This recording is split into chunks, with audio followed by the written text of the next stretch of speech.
tes notes. Donc c'est déjà pas mal, on est sauvé. Ça m'était un tout petit peu plus difficile de trouver un grand point commun entre ces deux sociétés, à part leur résistance à des marchés difficiles, à leur croissance, à leur stratégie internationale, par rapport à GDF Suez et Total tout à l'heure, qui avaient en commun les énergies renouvelables. Néanmoins, on a deux sociétés qui sont d'une solidité quand même à toute épreuve, notamment vis-à-vis des turbulences de marché que nous venons de passer, et qui ont même profité de ces turbulences pour accroître leur positionnement, leur stratégie, et je dirais renforcer leur place par rapport à la concurrence. Alors, on pourrait peut-être commencer par, au hasard, Concours Mania, pour comprendre un petit peu mieux l'origine de ce groupe, ce que vous faites comme activité. On a quelques chiffres, 500 opérations de jeux pour les marques par an, plus de 2 millions de contacts collectés par mois grâce à votre activité. Un client, un internaute sur 6, français je suppose, mais vous me corrigerez, se rendent sur un site de jeu que vous avez mis en place. Voilà, ça vous donne un petit peu l'idée du positionnement de cet acteur. Je pense qu'on aimerait en savoir un peu plus. Oui, merci. Merci. Oui, effectivement, quelques mots. D'abord, bonjour à toutes et à tous et merci pour votre présence ici et la possibilité pour moi de vous présenter notre société. Donc, le groupe Concours Mania est une société que j'ai créée il y a quelques années maintenant. Nous sommes spécialisés sur vraiment une niche de marché qui est celle du jeu marketing. Et le jeu marketing, c'est quoi finalement? C'est la possibilité que nous proposons à des sociétés qui souhaitent développer leur audience sur le web, les réseaux sociaux, les mobiles, ou même sur des réseaux physiques, de magasins physiques, la possibilité de créer ce trafic, de créer cette activité à travers des opérations marketing qui reposent sur le levier du jeu. Et finalement, aujourd'hui, notre société est sur un double driver dans sa croissance. Le premier qui est celui du développement fantastique du numérique aujourd'hui, avec un nombre assez impressionnant, évidemment, de sociétés qui basculent leur activité sur les médias digitaux, les médias, les sites d'e-commerce naturellement, mais également les banques, les compagnies d'assurance, enfin, tous les acteurs qui aujourd'hui ont besoin de développer leur audience ou besoin de développer leur fichier de clients et de le qualifier, eh bien, vont faire appel finalement à nos services, et nous mettons en place des opérations de promotion par le jeu. Donc on a je dirais, ce double driver, le premier qui est celui de l'essor du numérique, et le deuxième qui est celui justement de l'utilisation du jeu, parce qu'aujourd'hui, pour vous donner quelques éléments là-dessus, le jeu, c'est la première activité que font les internautes lorsqu'ils sont sur Facebook. C'est la première activité que l'on fait sur les mobiles, et c'est évidemment une très très grosse activité que l'on fait sur Internet. Donc globalement, nous utilisons cette capacité à attirer l'attention, à signaler finalement qu'une marque est présente et à toucher ce public pour proposer des offres de conquête et de collecte. Non, décidément, si, il voudra marcher. On va revenir plus en détail sur votre activité. Nous avons Thermador, qui est une société de distribution d'accessoires de circulation des fluides dans le bâtiment et l'industrie. Quand on s'est parlé, il a été tout de suite très clair que cette société s'immisce en fait entre les grossistes et les fabricants qui veulent faire appel à la spécialité de cette société pour distribuer du nombreux matériels et accessoires dans la circulation des fluides en France et en Europe. Une société qui est largement établie et qui a un chiffre d'affaires de plus de 200 millions d'euros aujourd'hui, et qui a montré une forte résistance tant dans son chiffre d'affaires, mais aussi dans ses marges, dans un environnement de marché, c'est vrai, dans l'immobilier neuf et dans des perspectives économiques qui étaient relativement incertaines en Europe, qui ont montré la capacité de ce groupe à résister à cet environnement. Est-ce que vous voulez dire quelques mots sur qu'on vous comprenne un petit peu mieux, de savoir où est-ce que vous émissez dans cette chaîne de distribution, et qu'on ait un peu une vision globale de votre entreprise? Bonjour.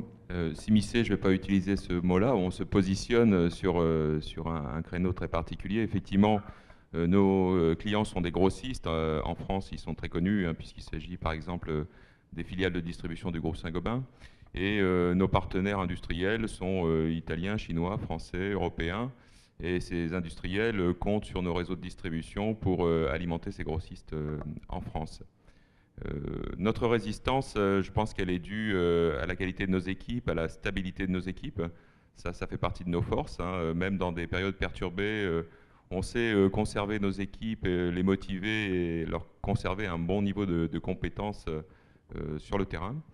C'est lié aussi à notre solidité financière, hein. On a avancé, je dirais, au fil des années prudemment, ce qui fait qu'aujourd'hui on a un bilan qui est dénué de dettes.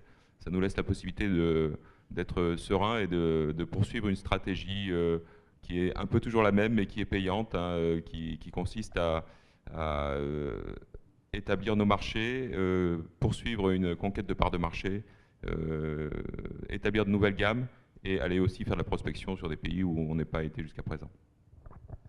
On parle un peu de croissance sur Concours Mania, c'est aussi une activité, vous avez un portefeuille de clients qui est grandissant, mais principalement français si je ne me trompe pas. Est-ce que vous avez une stratégie à l'international qui s'immisce? C'est un marché extrêmement dématérialisé. Est-ce que votre compétence peut être facilement vendue à l'étranger? Est-ce que c'est quelque chose qui est difficile à pénétrer? Est-ce que vous pouvez nous dire quelques mots sur des perspectives plus internationales? Oui, alors effectivement, pour nous, l'international est un sujet intéressant puisque nous faisons à peu près 85% de notre chiffre d'affaires encore en France. Mais la part de l'international est déjà en train de bien décoller. On a doublé par rapport à l'année dernière, donc pour atteindre ces 15%, et on devrait arriver à une moitié du chiffre d'affaires d'ici 2-3 ans, je pense, sur la part de l'international. C'est comme ça, en tout cas, qu'on le voit. Oui, c'est important pour nous parce qu'on a des taux de croissance qui sont assez importants, et il faut évidemment qu'on aille chercher cette croissance et qu'on continue à l'avoir. On a, avant notre introduction en bourse qui s'est faite en 2011, nous avions déjà triplé de taille, et nous avons évidemment l'objectif là aussi de continuer sur cette croissance assez forte avec un objectif globalement à peu près de changer dans cette dimension-là. Et le tout en gardant nos niveaux de rentabilité assez élevés puisqu'on a à peu près 20% de résultats d'exploitation chaque année.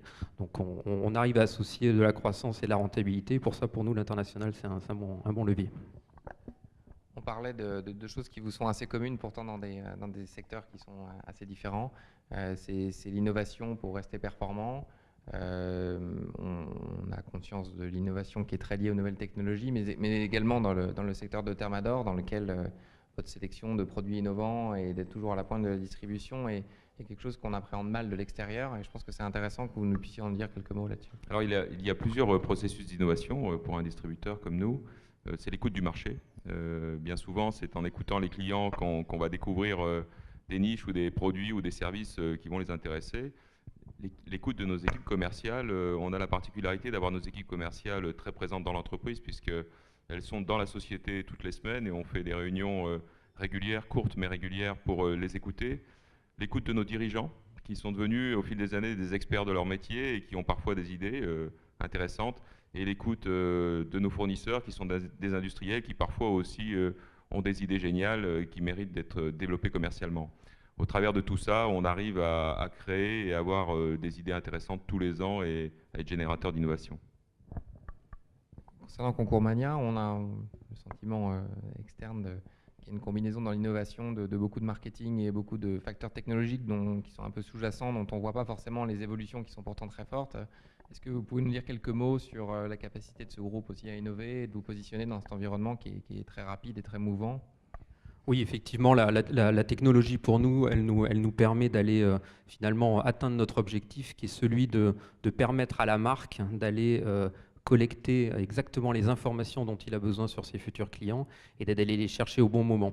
Et par rapport à cela, on est nous sur des problématiques de très très fort volume. Vous citiez les millions effectivement de profils que nous pouvons collecter chaque mois, mais on parle également des millions de visiteurs que nous avons sur nos espaces ou nos opérations. Donc tout cela, c'est beaucoup de monde et donc beaucoup de technologie pour arriver finalement en temps réel à proposer la bonne offre, la bonne mécanique au public.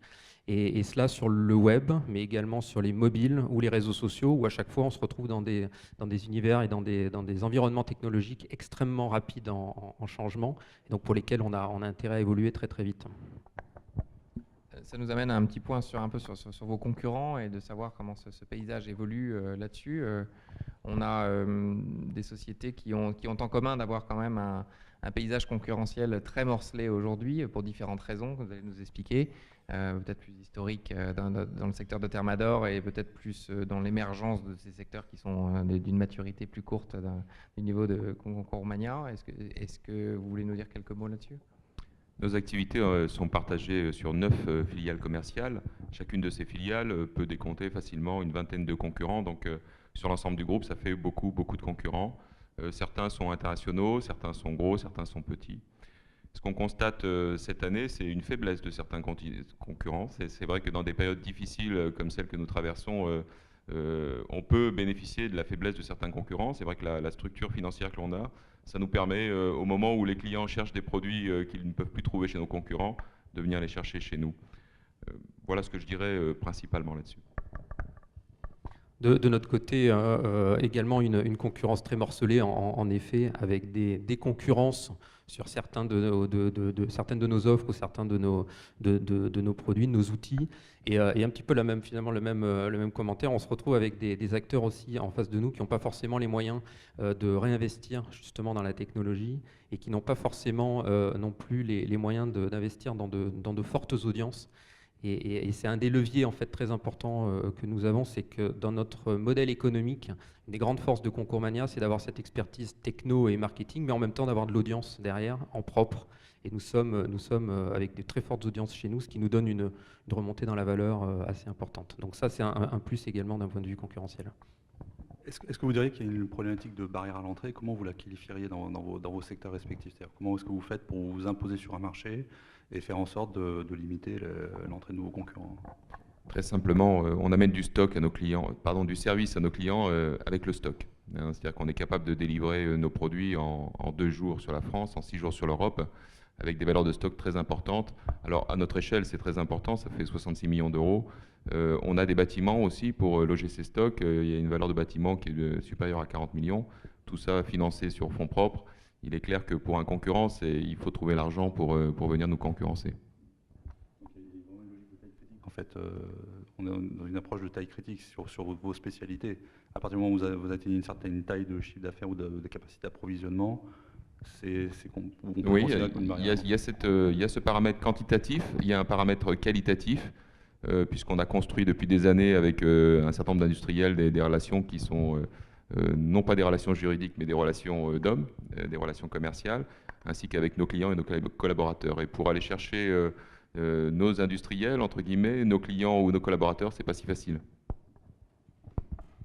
On peut peut-être, pour nos investisseurs potentiels, finir sur une note positive sur l'année 2014 qui arrive, cette fin d'année 2013.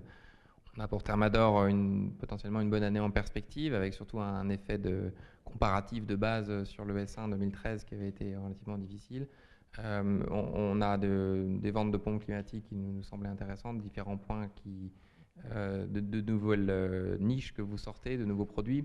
Est-ce que vous voulez nous donner quelques points concrets sur les raisons pour lesquelles nous devrions nous intéresser à votre parcours boursier qui a été très bon jusqu'alors pour continuer sur cette tendance 2014?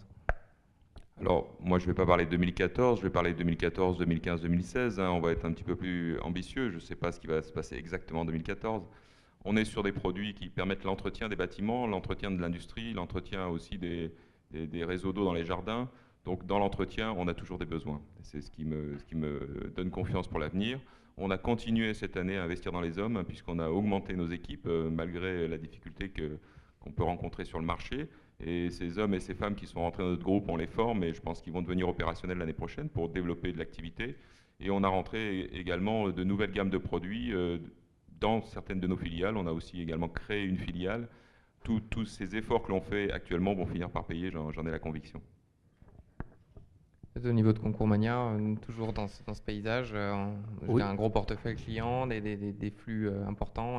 Comment se projeter et comment apprécier ça pour les investisseurs? Alors déjà, effectivement, comment se projeter? Je crois que ce qui est aussi intéressant, c'est de voir dans le passé récent ce que nous avons pu produire et délivrer. Je crois que c'est une des caractéristiques qui a assuré notre introduction en bourse, c'est qu'en 2008, quand nous avons levé des fonds sur notre premier tour de table, nous avions donc une prévision de tripler de taille et on a intégralement délivré notre prévision à la fois en chiffre d'affaires et en niveau de rentabilité. Et on a pris cette habitude avec nos actionnaires à l'époque déjà de leur annoncer ce qu'on allait faire. Ce qui fait que lors de l'introduction de Concours Mania en mai 2011, on s'est retrouvé avec beaucoup d'actionnaires, finalement plutôt fonds de private equity, qui nous avaient entendus quelques années auparavant et qui venaient écouter à nouveau ce qu'on leur proposait. Et là, les perspectives qui sont aujourd'hui les nôtres, c'est également un triplement de taille en fait entre 2011 et 2014. Et donc pour le moment, on est en ligne sur notre prévision.